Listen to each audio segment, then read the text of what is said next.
ഇന്ത്യയിലെ നദിക്കു കുറുകെയുള്ള ഏറ്റവും നീളമേറിയ പാലം ഏതാണ്?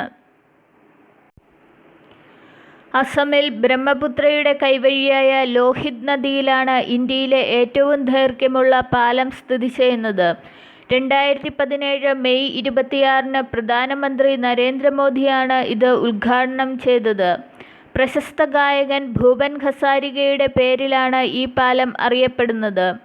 9.1 കിലോമീറ്റർ ദൈർഘ്യമുള്ള പാലം അരുണാചൽ പ്രദേശിന് സമീപമുള്ള ടിൻസുകിയ ജില്ലയിലെ ഷാഡിയ, ധോല എന്നീ സ്ഥലങ്ങളെ ഈ പാലം ബന്ധിപ്പിക്കുന്നു. ആസാമിനും അരുണാചലിനും ഇടയിലെ യാത്രാസമയം 6 മണിക്കൂറിൽ നിന്ന് 1 മണിക്കൂറാക്കി കുറയ്ക്കുവാൻ ഈ പാലം സഹായിക്കുന്നു.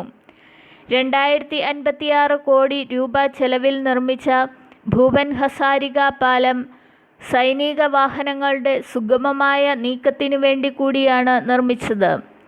ബീഹാറിൻ്റെ തലസ്ഥാനമായ പാട്നയിൽ ഗംഗാനദിക്കു കുറുകെ നിർമ്മിച്ചിരിക്കുന്ന മഹാത്മാഗാന്ധി സേതുവായിരുന്നു ഇതുവരെ ഇന്ത്യയിലെ നദിക്കു കുറുകെയുള്ള ഏറ്റവും നീളമേറിയ പാലം. 5575 മീറ്ററാണ് ഇതിൻ്റെ നീളം.